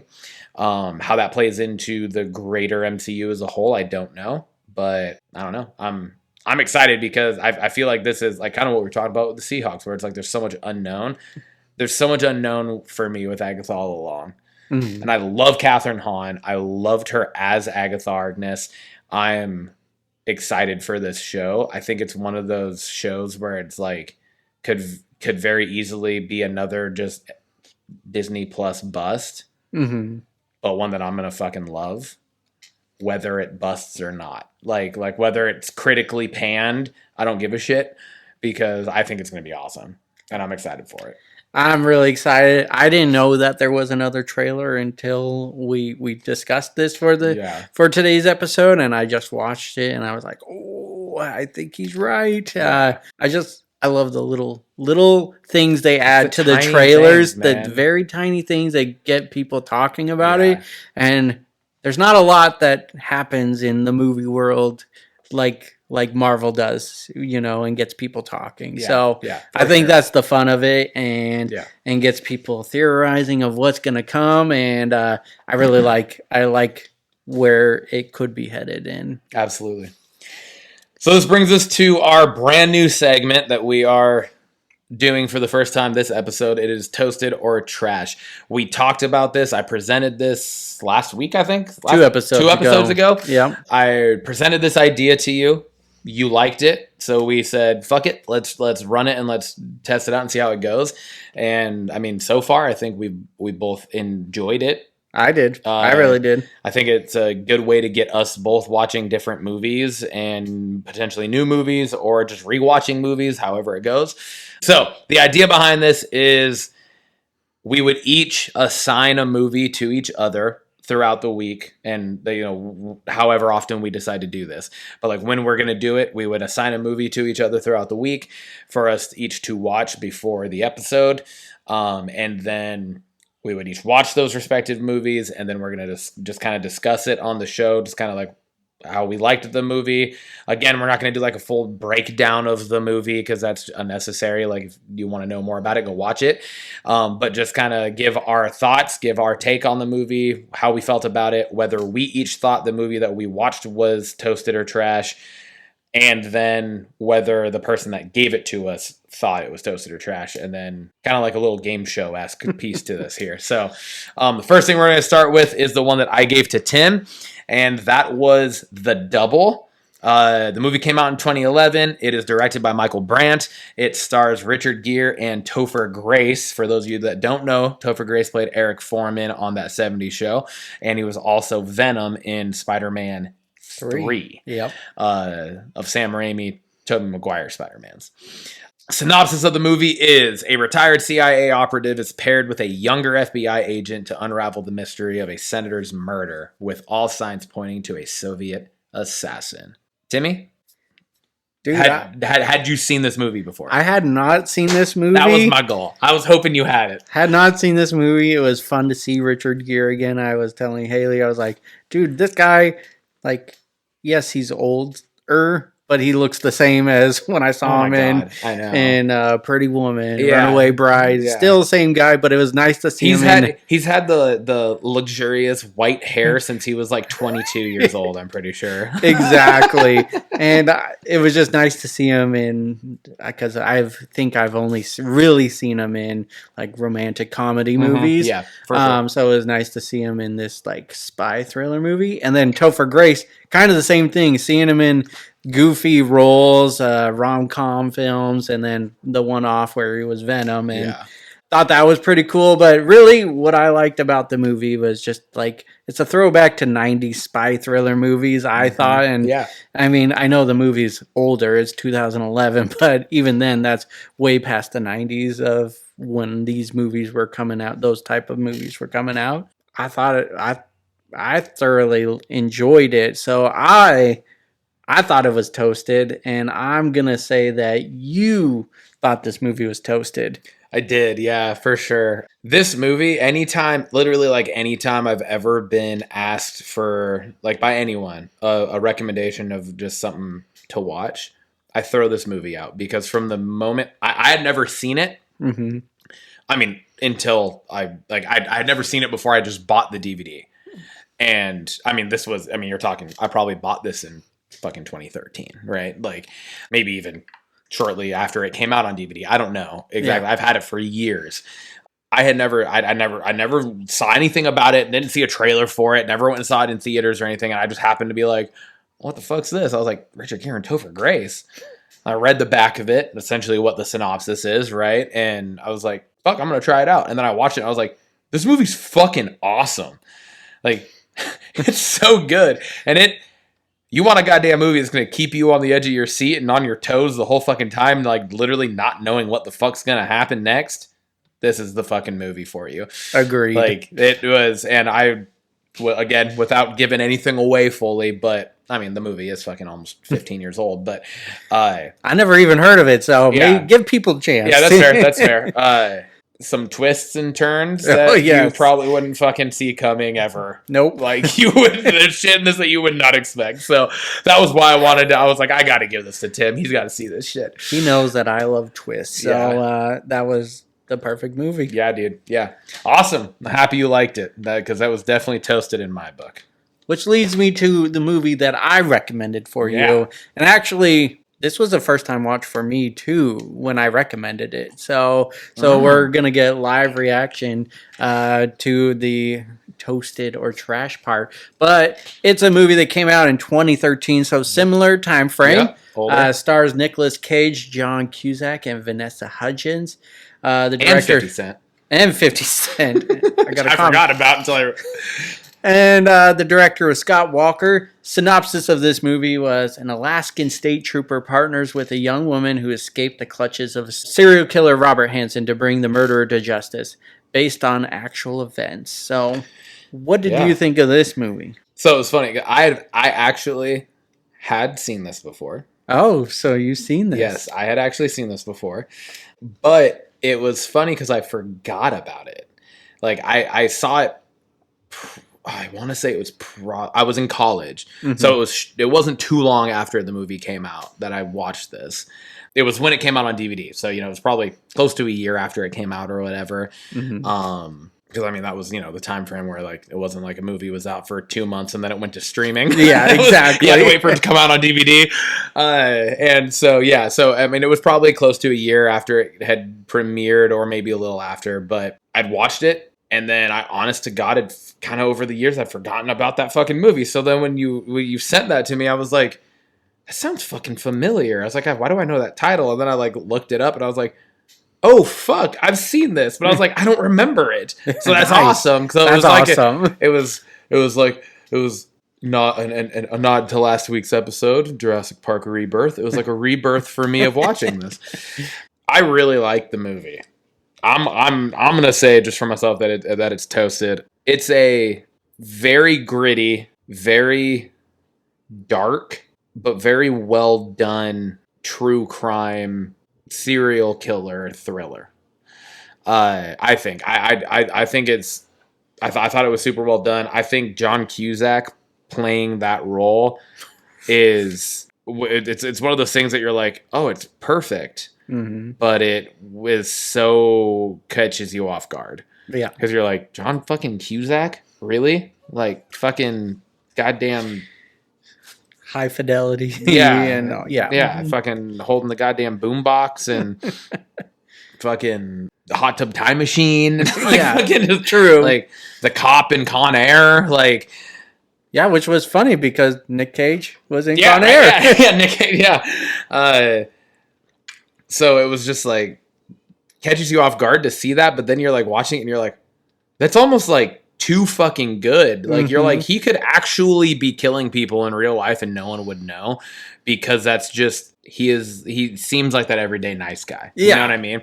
And he plays that super well. Vanessa Hudgens, I thought like I think this was like a good, at the time, obviously, like a kind of a good breakout role for her to get away from all of the child acting stuff she did. She ends up she's a fucking drugged out prostitute that ends up being a stripper at some point throughout it too, like all of this.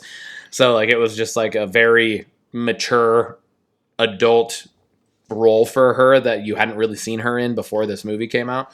And then you got fucking Nicolas Cage, who's, Nicolas fucking Cage. He's goddamn badass motherfucker. I love the movie, dude. I think it was great, and I would definitely watch it again. I was happy that you suggested this one because it allowed me to rewatch it and get an even better appreciation for it than I probably did when I was fucking 21. Yeah, 20 or 21 years old. So, yeah, cool. What do you think I thought of it? Oh yeah, I guess that's true. I have to do that. I hope you thought it was toasted. I did. Okay. I did. I really hope you thought it was toasted because I really like the movie, and I'm going to be surprised if we're that far off on it.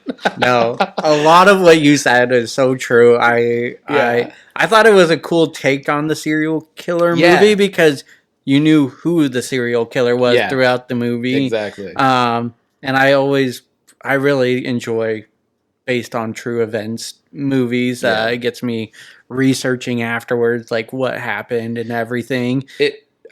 Same. I do the same thing. I feel like to your point with like it was a new take. It felt almost like Law and Order esque. I think I love Law and Order SVU is like one of my favorite shows of all time.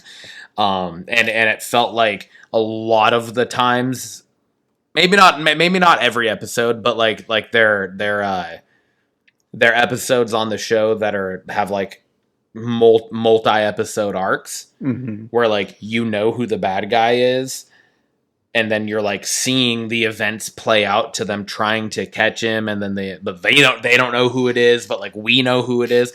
That was exactly like what you just said. That's what this was. Like you're then watching the bad guy that you know's the bad guy, but they don't know that it's the bad guy, but you're watching the bad guy do the bad guy things even more without knowing that like there is this group of cops that are kind of onto him, but they don't actually have any evidence on him. It's just that whole fucking more, it's less of I guess the raw just like serial killer vibes, and it was more of like the cat and mouse type thing almost, I would agree with that. So thoroughly enjoyed it. Just one point I want to call out is that 50 Cent did play a PIMP pimp. Sure as fucking shit did. It made me laugh out loud. And it was one of those things where I was watching it again for like the second time, and I totally like it took me a couple scenes to realize I was like, fuck, that's 50 Cent because of how thin he had gotten to play that role. Yeah. I've totally fucking forgot about that. But he looks, and I mean, he's got fucking long hair. And like it looks almost nothing like 50 Cent. Like, because 50 Cent's like a buff motherfucker, like thick as shit. And he was like, he was thin, almost cancerous thin. Yeah, you know, like I mean, you could like see like the indents of his cheekbones and shit. And it was like, oh my god, that's Curtis Jackson. God, motherfucker, I forgot that he's in this. Yeah, so. Fuck yeah, dude! Really like the segment. I got us watching different movies. I like it too. I really like it. Me too. I look for. I've liked all of the blockbuster segments we've done so far. I think it adds a new, different kind of fold into what we're doing, and it also ups our blockbuster intake. Yeah, for ourselves. So, listeners, if you've seen these movies, let us know what you think, and if you haven't, definitely recommend both of them. Yeah, both of us thought, dude, I would just go on and fucking comment whether you think it's toasted or trash. Yeah, there we go. Maybe we'll throw out a fucking like 2 different posts, like one with each movie, and see if we can get any commenters on it. Perfect. Anyways, Blockbusters question of the week. I posted this one as well. In spirit of the toasted or trash, it just got me thinking of other movies I wanted to recommend to people. Yeah. And I was thinking, what are movies that are really slept on, that aren't really talked about a lot, but you just thoroughly enjoyed? I got a couple in mind, so I want you to come up with 2 movies you want to recommend to me and or our listeners. Yeah, for sure. I'm going to, again, in honor of Toasted or Trash, I'm going to just kind of do an honorable mention of The Frozen Ground. Okay. Like, I think this one easily could have been one had I remembered it without Toasted or Trash. Yeah. And I think that's even a little bit more of kind of an ode to the fact that it is a sleeper, because it's a really good movie. It's really well done. And if that's the type of genre that you like, I think like this is definitely a movie that you should see. However, I do have 2 that I picked for this that are not that. So I'm going to go. I was like, I want to do 2 in 2 different genres. So I went one comedy, okay, kind of romantic, maybe more on just the comedy side, but it's kind of romantic comedy. And then an action thriller, maybe more of an action, suspenseful action movie. So the first one I'm going to do the comedy, and I'm going to say Wanderlust. Oh, dude. Paul Rudd, Love that movie. Jennifer Aniston, fucking great. There's so many quotable moments from that movie that I use on a regular fucking basis. Do you like my erection selection? Just Paul Rudd's fucking, he's a national treasure, man. He's so good. So that's that one. My other one is Four Brothers. Oh. Mark Wahlberg, Tyrese Gibson, Andre 3000. God damn it. Yeah. I was like, fuck. And then I forget the actor who played the younger brother, but those four are in it. And then the original fucking Don Cheadle took over for him in Iron Man. Oh, Howard. Terrence Howard. Thank you. I was like, what the fuck's his name? Terrence Howard's also in it. Fucking solid movie, I think, in my opinion. It's literally like, it's called Four Brothers. They're all adoptive brothers. Their adoptive mother gets murdered and they all come back. I think it's like in Detroit, I think. And they all come back and try to figure out like who killed her. And like then once they do, it's like kind of like out for blood type thing. Gotcha. But there's a lot of different family kind of constructs that are very relatable, and there's just a lot of shit that goes on in that movie that just keeps you on the edge of your seat, and then it's all around just it reminds me of like, I'm like, every time I watch it, I'm like, I can see me and my brothers doing this type of thing, you know, like someone fucks us over and then we're out for blood type of thing. Yeah, that sounds like the smarts. Yeah, unfortunately, I feel like that is kind of built into my family, but yeah, so those are good choices. I've seen Wanderlust and thoroughly enjoy it, but and then Four Brothers I have not seen, so I'm gonna take that back and watch that now. Well, I can't put it on Toasted or Trash because you already know how I feel about it. So, yeah, but you gotta go fucking watch it. I'm gonna go watch it, but I agree, those movies were slept on. I don't think a lot of people talked about those movies, so good choices. My two choices, I also went with two different genres. I didn't want to make it boring and just I wanted something. One of them's in the horror genre, isn't it? Yep. Yep. And then the comedy? Yes. Oh! 2 for 2. But it's like I know you. But I think it's fun. We give our listeners a chance to enjoy one genre. You know, maybe horror's not for everyone. Mm-hmm. All right. So the horror genre, I went with You're Next. It's a break-in horror movie, and it's so good, man. It is so good, and it's a tense one. It has you on the edge of your seat. And I don't think it gets the love that it deserves. It's new. It's kind of like a Scream. It's making fun of itself in the movie, but it's still scary as hell. Yeah. And it can really happen in real life. So So You're Next. And then the comedy one, and this is an older one, it's Saving Silverman. This movie, I think a lot of similar movies were coming out at the same time, so it kind of gets not talked about. Like, my group of people did watch it, and we thoroughly enjoyed it. It has Jack Black, it has Steve Zahn, and Jason Biggs and Amanda Peet, and it's a freaking hilarious movie. It's Arlie Ermy. Yep. It's fucking great. Yeah. And I don't know that there were actually a lot of movies of that same concept in the comedy genre coming out at that time. True. But it truly is. I think that one is kind of a standalone. It really is. But to your point, it did not get the love that I think it deserved, because that movie's fucking hilarious. Yes. And the concept of it is so unique. Yep. Like, it really is so fucking unique. Yeah. It's yeah. I was talking with Haley, and I just don't like. I'm like, you know, there back then it seemed like so many movies were coming out, and so not everything made it to theaters. But now it seems like things slow down, and there is straight to streaming movies, but a lot of the ones that people talk about are in theaters. So this one was definitely not talked about enough, and it is hilarious. So highly recommend seeing You're Next. Or if you want a good laugh, Saving Silverman. Yeah, absolutely. So, fuck, dude. We got it right there. 4 recommendations for our listeners. Saving Silverman, You're Next, Wanderlust, Four Brothers. Boom, man. We got 2 different comedy and very different ends of the comedy genre too. For is sure. what I would put those as. So I think we covered a good portion there. Then we got in kind of suspenseful action movie, and then we got a horror movie. So covered some different areas there. Yeah. Something that hopefully everybody could enjoy. All right, man. Fucking shit, dude. Episode 14. Episode 14. In the books. Let's